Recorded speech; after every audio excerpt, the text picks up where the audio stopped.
Elisha and the Syrians.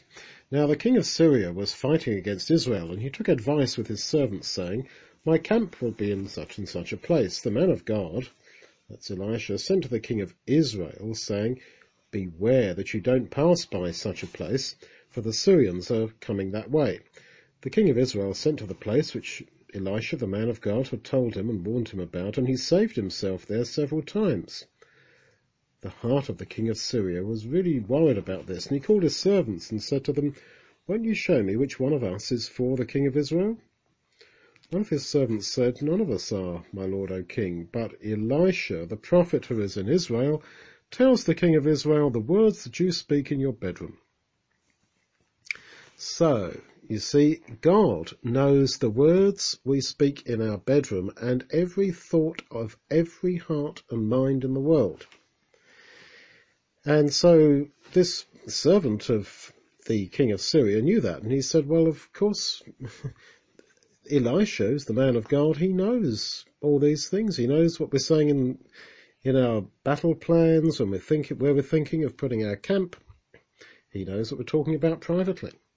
So God sees and knows all things, and if only we would really believe that, instead of saying, "Yes, of course he does," if we really believe it, then we would act very differently and talk differently if we knew that God was really listening and aware of everything. So the king of Syria said, "Well, go and see where this Elisha is, that I may send and get him." And they said, "Elisha is in Dothan." So the king of Syria sent horses, chariots, and a great army there. They came by night and surrounded the city. When the servant of Elisha had risen early and gone out, behold, there was an army with horses and chariots around the city. The servant said, "Alas, my master, what shall we do?" Elisha answered, "Don't be afraid, for those who are with us are more than those who are with them." So there were the Syrians with all their horses and chariots, and Elisha says, "Well, don't worry about them. There's more with us than with them." In other words, he knew that the horses and chariots of the angels, of the cherubim, were all around them. So he's saying, look, we've got a whole armies of angels with us. Don't worry about these Syrians that are surrounding us. Elisha prayed, and he said, "Yahweh, please open his eyes, that he may see." Yahweh opened the eyes of the young man, and he saw that the mountains were full of horses and chariots of fire around Elisha. Now, Elisha was so sure the angels were all there that he doesn't ask that his eyes be open, that he could see them. He knew they were there by the eye of faith. That is, we look at things and believe that things are there and will happen, even though we can't see them with our own physical eyes. And so Elisha knows that they're there, that he doesn't have to ask that his eyes are open, that he sees them. He just prays for his servant, that young man, whose faith was not as strong as his, would see them. And the young man, the servant, saw that the mountains were full of horses and chariots of fire around Elisha. Elisha prayed to Yahweh and said, "Please strike this people with blindness." He struck them, that's the Syrians, with blindness, according to the word of Elisha. Elisha said to them, "This is not the way, neither is this the city. Follow me, and I'll bring you to the man whom you seek." He led them to Samaria.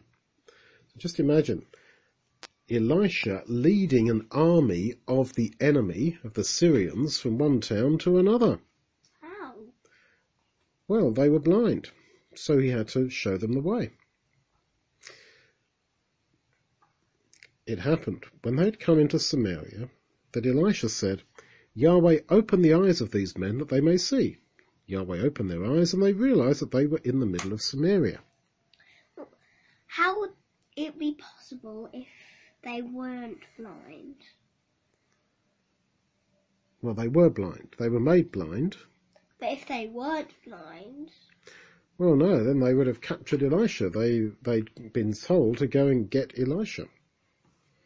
So Elisha prays and their eyes are shut, and then he prays their eyes are opened, and he's just already prayed that for his servant to see, to have his spiritual eyes open, and to see the angels around them. So, their eyes are opened, all these soldiers, their eyes are opened when they're inside the city of Samaria. The king of Israel said to Elisha when he saw them, "My father, shall I strike them? Shall I strike them?" Elisha replied, "You shall not strike them. Would you strike those whom you've taken captive with your sword and with your bow? No, put bread and water in front of them that they may eat and drink and go home to their master." He prepared a great feast for them, and when they had eaten and drunk, he sent them away, and they went to their master. And so the bands of Syria stopped raiding the land of Israel. Now, that is grace. These people were the enemies of Israel, and they could have just killed them or been nasty to them. But instead, Elisha says, no, just be nice to them and give them a feast and send them away. And that's what they did. And so those bands of Syria stopped attacking the land of Israel. So we're always in conflict, aren't we? Especially when we're little and we've got brothers and sisters. And it's just so natural if somebody does something to us to do it back to them. But this is where Christianity is different, that we show love to those who hate us. And this is in a sense really what God does to us. While we were still sinners, Christ died for the ungodly. It's not as if God looked at the people who were good and said, okay, well for you I'll give you a reward. Instead, he took the initiative. He gave us Jesus to die for our sins before we even existed.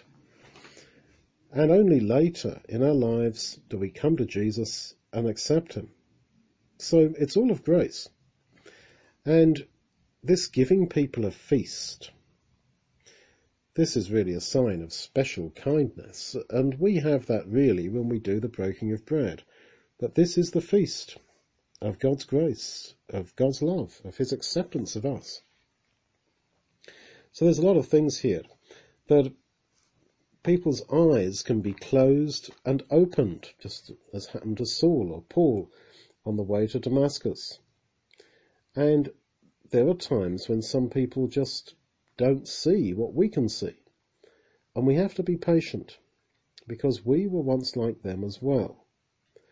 And it's very irritating. We think, why can't he see it? Why doesn't she get it? He doesn't get it. She doesn't get it. And here we have to be patient and gracious, because this is how we all are. And of course we should pray, as Paul does when he writes to the Ephesians, that our eyes should be opened, that we'll see things spiritually rather than just what is in front of our physical natural eyes.